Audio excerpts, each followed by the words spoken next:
우리가 시편 119편 말씀을 이렇게 조금은 시간을 내서 나눌 수 있다는 것도 저나 여러분에게는 복이 될 줄 믿습니다.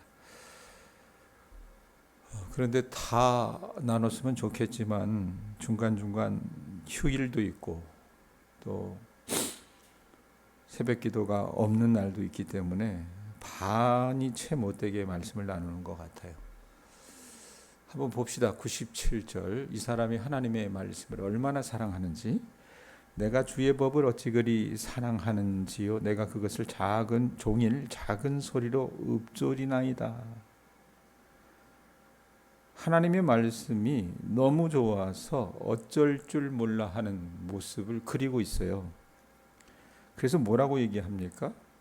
종일 작은 소리로 97절 뒷부분에 보면 읊조리나이다. 이게 읊조린다 라고 하는 말이 순수 우리말이긴 한데 옛날에는 묵상한다 이렇게 풀어냈습니다. 그러니까 하나님의 말씀을 하루 종일 여러분 읊조린다, 묵상한다 라고 하는 것은 종일이라고 하는 표현이 있으니까 우리가 생각하기를 잠자는 시간과 먹는 시간을 제외하고는 나머지 시간에는 어떻게 해요? 성경 펴놓고 하나님의 말씀만 읽고 읊조린다는 그런 뜻인가? 그건 아니라는 얘기입니다. 또 하나님의 말씀을 아는 것 외에는 아무것도 필요 없다, 그런 의미인가? 그것도 아니라는 얘기입니다. 그럼 무슨 말이냐? 이 사람이 어디에서 무엇을 하든지 하나님의 말씀의 가르침에서 벗어나지 않겠다고 고백하는 거예요. 결단하는 거라고 말입니다. 그가 그렇게 고백하고 결단하기 때문에 그가 묵상하는 하나님의 말씀이 어때요?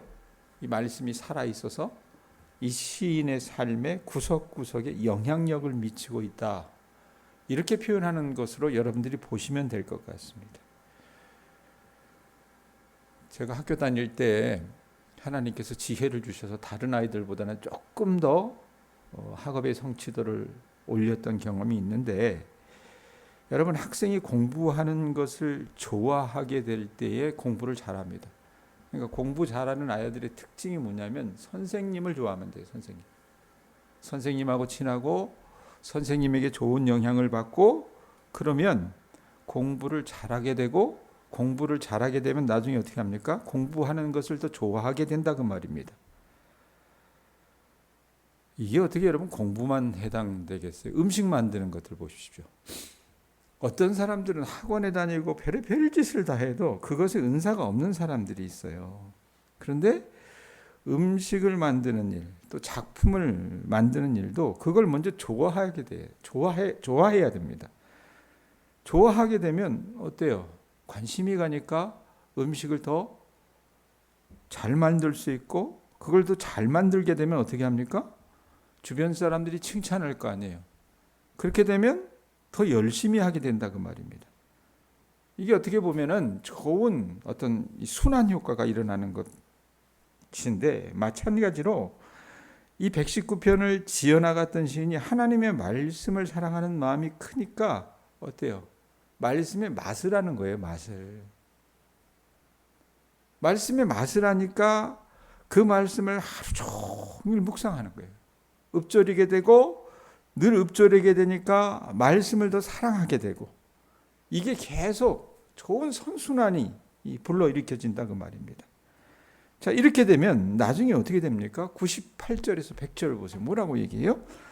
주의 계명들이 항상 나와 어떻게 한답니까? 함께 함으로 그것들이 나를 원수보다 지혜롭게 하나이다. 내가 주의 증거들을 늘 읊조림으로 나의 명철함이 나의 모든 스승보다 나으며 주의 법도들을 지킴으로 나의 명철함이 노인보다 나으니이다.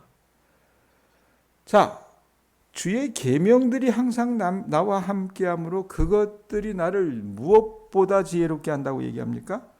원수보다. 하나님의 말씀과 함께하는 것이요 원수보다 지혜롭게 한다라고 말을 해요. 여러분 우리가 시편 119편 쭉 읽어봤지만 이 시인이 여러분 결코 좋은 환경 속에 있었던 것이 아니라 그랬어요. 이 사람이 하나님의 말씀대로 살아가려고 하다 보니까 말씀대로 살아가는 것을 시기하고 방해하는 교만한 무리들이 있었습니다.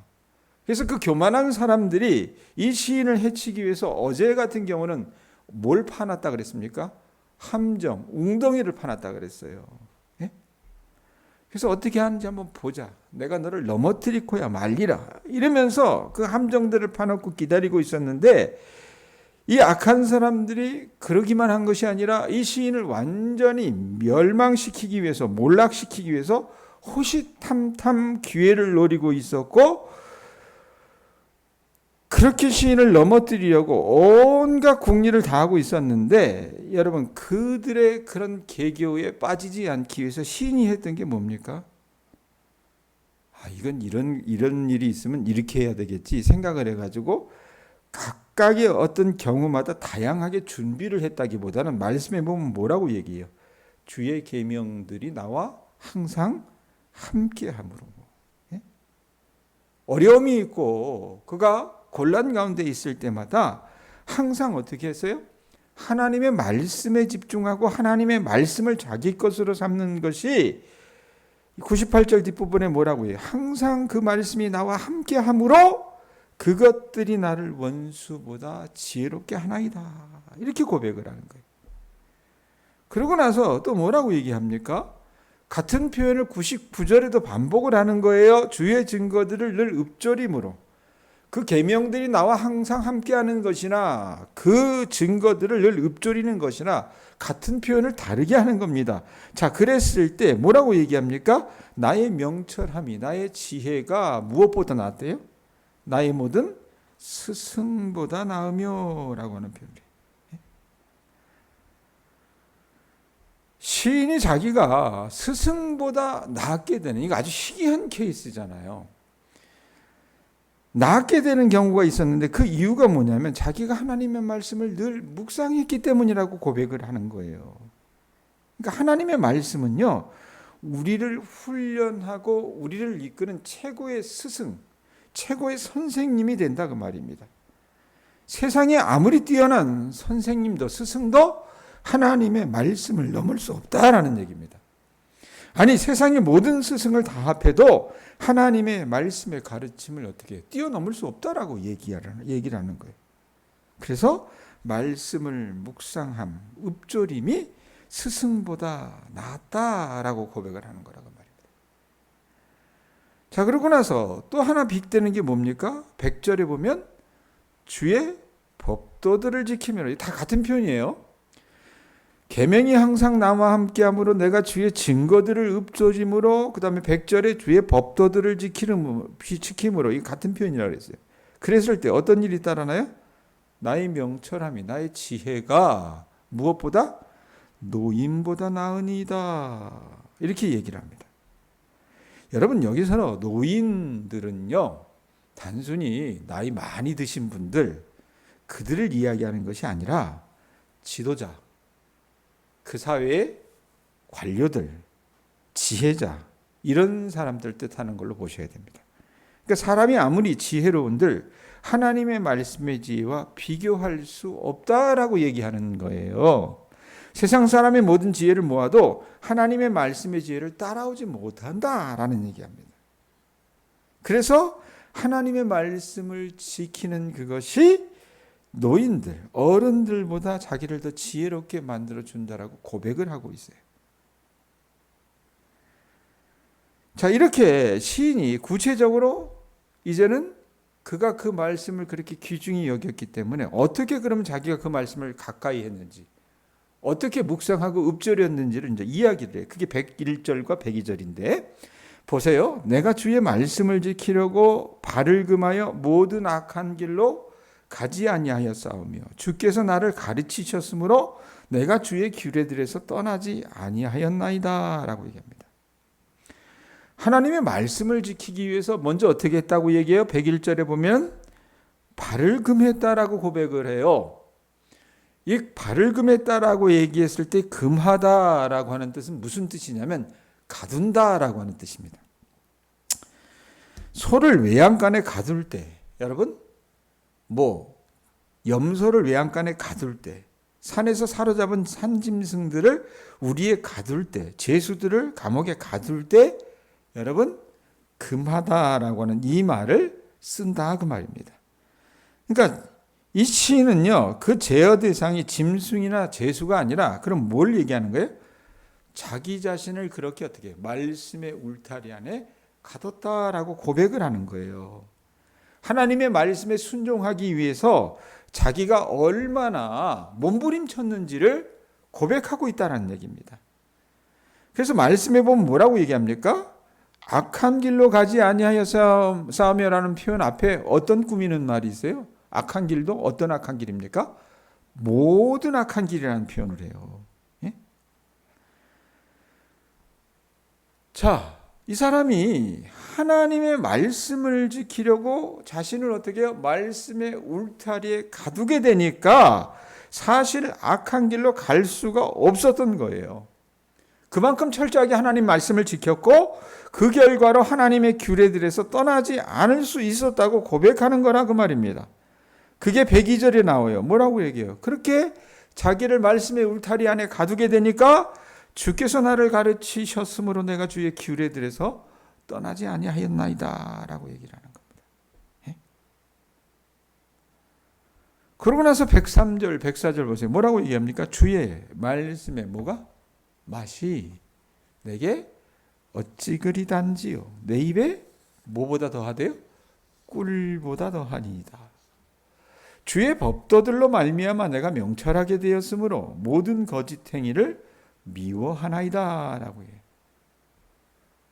자, 요즘은 시대가 좋아져서 여러분 꿀보다 더 단 게 많습니다.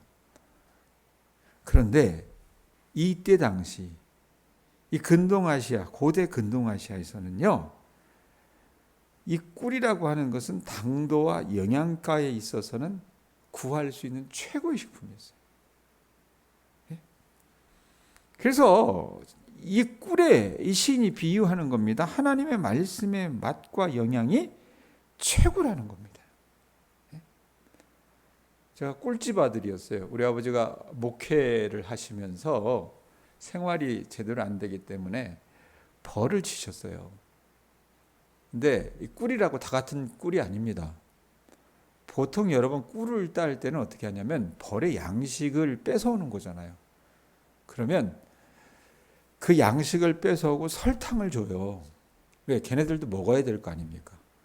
그럼 그 설탕물을 이 벌들이 빨아먹고 다시 그 밀랍안에다가 이제 그걸 봉하거든요. 그러면 그 두 번째에 따는 꿀들은요, 사실은 죄송스럽지만 오리지널 꿀이라기보다는 설탕이 가미된 그런 꿀이라고 보시면 됩니다.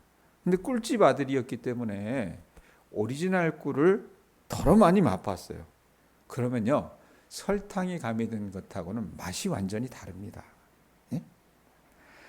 우리 교우들이요, 하나님의 말씀의 맛을 좀 그렇게 분별하고 알아가는 교우들이 됐으면 좋겠어요.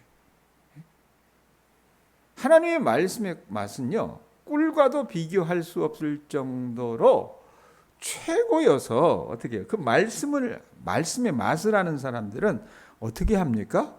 104절에 보면 뭐라고 얘기해요? 주의 법도들로 말미암아 내가 어떻게 돼요? 명철하게 되었으므로. 이 사람이 결국 어떻게 합니까? 모든 거짓 행위를 미워하게 된다 그랬다. 맛을 아는 사람들은, 말씀의 맛을 아는 사람들은 어떻게 합니까? 그들이 미워하고 거짓된 삶을 미워하고 바르고 신실한 삶을 사랑하는 사람으로 살아가게 된다고 말입니다. 그러면서 유명한 말씀이 따라붙어요. 그게 뭡니까? 105절. 우리가 여러분 시편의 말씀을 다 기억 못해도 이 말씀은 알죠. 뭐라고 얘기합니까? 한번 읽어보세요. 주의 말씀은 내 발에 뭐래요? 등이요. 그 다음에 내 길에 뭐가 됩니까? 빛이니다. 하나님의 말씀을 등과 빛으로 표현합니다. 그러면 왜 등이고 왜 빛이라고 얘기하겠어요? 현대를 사는 우리들은 어디에 들어가기만 하면 스위치만 올리면 불이 다 켜져야 하니까 환하다는 말입니다. 시골이라도 여러분 가로등이 있어요. 그런데 이때 당시에는 이런 게 있어요, 없어요? 없다 그 말입니다. 예? 그렇기 때문에 그걸 유비해서 하는 얘기가 뭐냐면 하나님의 말씀은 내게 등이고 빛이다라고 하는 얘기는 뭐냐면 그 사람들의 인생길이 어둡다라고 하는 것을 전제한다고 말입니다. 여러분 등은요 우리 문화에서는 호롱과 비슷합니다. 조금 더 확대하면 횃불 정도로 보시면 될 것 같아요. 그럼 등의 역할은 뭐예요? 내 발 앞에 몇 걸음 정도를 비추어 주는 게 등의 역할입니다. 하나님의 말씀의 역할이 그러할 수 있다라는 얘기예요. 특히 우리가 매일 읽는 말씀, 매일 새벽에 듣는 말씀, 또 주일이면 듣고 먹는 그 말씀 등이 이런 역할을 해야 된다 그 말입니다. 그 말씀이 여러분 우리 삶의 지침이 되어야 그것이 우리에게 등이 되어서 인생에 널려있는 우리 인생에 널려있는 크고 작은 여러분 돌들이 많아요. 예? 그 돌뿌리에 걸려 넘어지지 않게 된다라고 말하는 겁니다. 그 다음에 하나님의 말씀을 빛에 비유해요. 빛에. 여러분 해와 달과 별과 같이 스스로 빛을 발하는 발광체의 빛을 이야기해요. 이 빛은. 그러니까 여러분 먹구름이 낮에 한번 보세요. 분명히 해는 떠 있습니다. 근데 그 햇빛을 가리는 먹구름이 드리워져 있어요. 그런데 여러분 이 낮에 아무리 먹구름이 짙게 드리워져 있어도 해가 떠 있으면 어떻게 합니까? 보이잖아요. 또 밤에 보름달이 떠 있으면 그 시간이 밤이라 하여도 길이 보일 수 있다라는 얘기입니다. 뿐만 아니라 아무리 캄캄할지라도 북극성을 보면 방향을 찾을 수 있습니다. 하나님의 말씀이 우리 삶에서 그런 역할을 한다는 얘기예요. 예?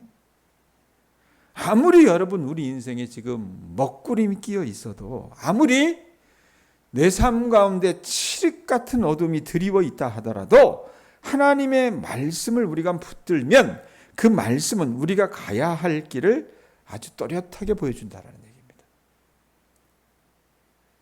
그러면서 시인이 그걸 알기 때문에 어떻게 자기의 결단을 고백합니까? 106절에서 108절입니다. 하나님의 말씀이 자기에게 꿀보다 더 달고요. 하나님의 말씀이 자기의 길에 자기 발에 등이고 자기 길에 비친 것을 알기 때문에 이 사람이 뭐라고 얘기해요? 그걸 자기가 믿고 체험했기 때문에 106절에 주의 의로운 규례들을 지키기로 맹세하고 굳게 정했다라고 얘기합니다. 그러면서 107절, 108절을 뭐라고 얘기합니까? 자기 형편을 얘기해요. 나의 고난이 매우 심하오니 여호와의 주의 말씀대로 나를 살아나게 하소서. 이거 여러분 어제 우리가 말씀 읽을 때도 몇 번 정도 반복이 됐던 내용입니다. 107절의 말씀은. 굉장히 어려운 가운데 있어요. 그러면서 108절 여호와여 구하오니 내 입이 드리는 자원제물을 받으시고 나의 주의 공의를 내게 가르치소서. 하나님의 말씀이 꿀이 되고 하나님의 말씀이 등이 되고 빛이 됨을 알기 때문에 자기가 그것을 진심으로 믿는다면 그 말씀을 지키기 위해서 결심하지 않는 것이 오히려 더 이상해요. 그래서 이 시인은요 지금 자기가 여러분 아주 큰 고난에 있는데 그 고난에 빠져 있더라도 자기가 전심으로 하나님의 말씀을 붙들고 지키면 그 말씀이 어떻게 한다라고 얘기합니까? 107절에 나의 고난이 매우 심하오니 여호와여 주의 말씀대로 나를 어떻게 한대요? 그 말씀이 나를 살아나게 하소서라는 표현을 해요. 살아나게 해주실 것을 믿고 있어요. 그러고 나서 어떻게 합니까? 구하오니 내 입이 드리는 자원제물을 받으시고 이게 뭡니까?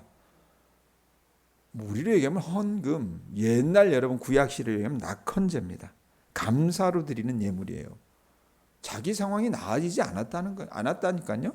그럼에도 불구하고 자기가 어떻게 해요? 그 말씀을 믿고 그 말씀이 나를 살아나게 할 거야 라고 하는 신앙을 가지고 하나님 앞에 감사 예물을 드리는 겁니다. 자기가 소원하는 바가 이루어졌기 때문이 아니라 그저 그 말씀이 자기에게 주는 위로, 그 말씀이 자기에게 주는 지침, 이런 것들에 대한 기대가 있기 때문에 감사하는 기도, 감사하는 찬양을 드리고 싶은 마음도 간절했었던 것 같아요. 네? 그러고 나서 109절, 110절 보세요. 나의 생명이 똑같은 상황이에요. 어때요? 항상 위기에 있사오나. 이 말도 참 재밌어요. 항상 위기에 있사오나. 나는 주의 법을 잊지 아니하나이다. 악인들이 나를 해하려고 올무를 놓았사오나 나는 주의 법도들에서 떠나지 아니하였나이다 라고 얘기합니다. 자, 나의 생명이 항상 위기에 있다라고 하는 말의 여러분 원뜻은요, 나의 생명이 항상 내 손 안에 있다 이런 표현이래요. 그런데 이 사람이 뭐라고 얘기합니까? 악인들이 나를 해하려고 올무를 놓았사오나 나는 주의 법도들에서 떠나지 아니하였나이다. 내가 죽임을 당하지 않고 목숨을 부지하는 것보다 더 중요한 것은 하나님의 말씀을 떠나지 않는 것이다라고 이 사람이 자기 정체성을 가지고 하나님 앞에 고백을 해요. 그래서 하나님의 말씀을 사랑하고 지키는 데는 악한 사람들이 놓은 올무도 걸림돌이 되지 못한다라고 이 시인이 말하고 있다고 말입니다. 이렇게 말씀을 시인이 드러내면서 마지막에 정리하는 것이 111절, 112절이에요. 뭐라고 얘기합니까? 주의 증거들로 내가 영원히 나의 기업을 삼았사오니 이는 내 마음의 즐거움이 됨이니이다. 내가 주의 율례들을 영원히 행하려고 내 마음을 기울였나이다. 자, 하나님의 증거들로 자기의 영원한 기업을 삼았다라고 얘기해요. 이게 뭔 말이냐? 이스라엘 백성들이요, 출애굽을 해서 하나님께서 그들을 가나안 땅으로 들이셨을 때 어떻게 하셨냐면 이 12지파에게 지파별로 땅을 분배해서 나눠주셨어요. 그리고 그 땅을 분배받은 각 지파는 그것이 그 가문의 기업이 됐습니다. 그 사람들의 것이 된 거예요. 그런데 하나님께서 단서를 하나 주십니다. 그게 뭐냐면 그 땅을 영원히 사고 팔지 말라는 것이었습니다. 혹 양식이 필요하거나 빚을 져서 땅을 팔게 되는 경우들이 있잖아요. 가난하게 되면 그렇지 않습니까? 그렇다 하더라도 이 사회에 완전히 딱 하나님께서 헌법처럼 룰을 주셨는데, 규칙을 주셨는데, 그냥 뭐냐면 그렇게 판 땅이라 하더라도 매 50년마다 이걸 희년이라 그래요. 매 50년이 될 때에는 본래 그 땅을 판 사람, 가난한 사람에게 그걸 여러분 어떻게 해요? 돌려주라고 그렇게 하나님께서 정한 것이 희년의 제도였습니다. 땅을 판다고 하는 것은 다음 희년이 될 때까지는 사용할 수 있는 그 권리를 파는 것이었지만 소유권은 넘어가는 게 아니었다고 말입니다. 자, 그런데 그걸 기업이라고 얘기하는데 이 시인이 땅이 아니라 어떻게 해요? 하나님의 말씀을 자기의 기업으로 삼았다라고 고백을 하고 있잖아요. 111절 다시 보세요. 뭐라고 얘기합니까? 하나님께서 내게 주신 땅덩어리를 내가 영원히 나의 기업으로 삼았다고 얘기합니까? 그게 아니라 주의 증거들, 하나님의 말씀들을 내가 영원히 나의 기업으로 삼았다 그래요. 그러니까 하나님의 말씀을 그 누구에게도 자기는 그럼 어떻게 해요? 양도하지 않겠다는 겁니다. 넘겨주지 않겠다는 거예요. 그래서 그 말씀을 영원히 한평생 행하기 위해서 자기 마음을 정하였다라고 고백을 해요. 예? 그게 112절이에요. 뭐라고 얘기합니까? 내가 주의 율례들을 영원히 행하려고 내 마음을 기울였나이다 라고 얘기를 하는 거예요. 자, 정리합니다, 여러분. 우리가 이 시편 119편 말씀 잘 알지 못하지만 우리가 아는 이 시편의 말씀 가운데 119편의 주옥 같은 몇몇 구절을 오늘 우리가 봤어요. 오늘 이 시인은 누구보다도 하나님의 말씀을 사랑했고 그것을 하루 종일 읊조리는 것이 결국 자신을 지혜롭고 명철하게 해주기 때문에 자기가 그 말씀을 가까이 하고 그 말씀을 읊조릴 수밖에 없다라고 얘기합니다. 그건 모르잖아요, 여러분. 경험하지 않은 사람은. 하나님의 말씀의 맛이 얼마나 맛있으면. 예? 또 그 말씀이 없이는 결코 인생의 어두운 길을 바르게 걸어갈 수 없다라고 고백을 해요. 그래서 하나님의 말씀이 어떻게 해요? 내 발의 등이요, 내 길의 빛이니이다 라고 얘기하는 겁니다.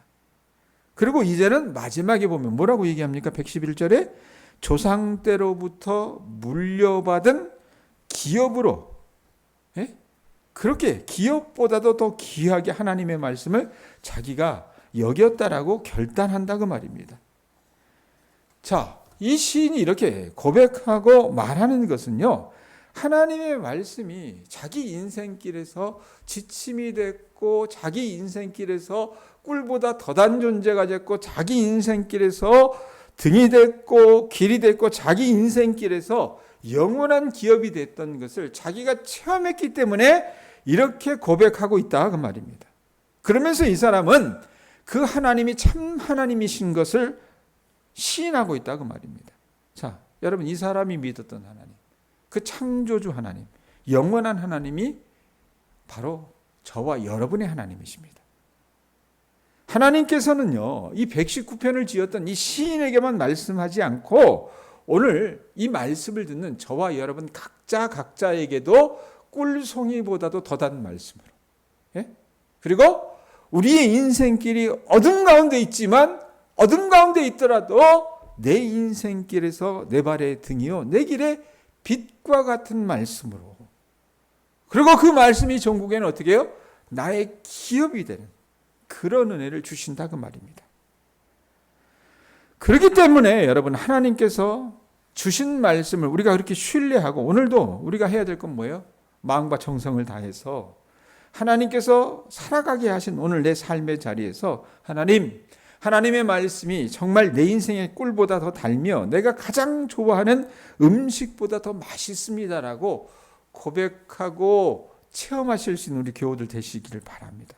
또 그 말씀은 내 인생 걸음걸음을 인도하는 등불과도 같고 내 인생길을 인도하는 빛과 같습니다라고 믿고 고백하실 수 있었으면 좋겠습니다. 그래서 이 시인이 하나님의 말씀을 사랑한다고 고백한 것처럼 우리도 하나님의 말씀을 사랑하는 그 깊이가 어떻게 해요? 깊어져서 그 말씀이 어떻게 우리를 지혜롭게 하고 우리에게 명철을 가져다주는 그 은혜를 여러분들이 날마다 순간순간마다 체험하실 수 있는 우리 교우들 되실 수 있기를 예수님의 이름으로 축원드립니다. 기도하겠습니다.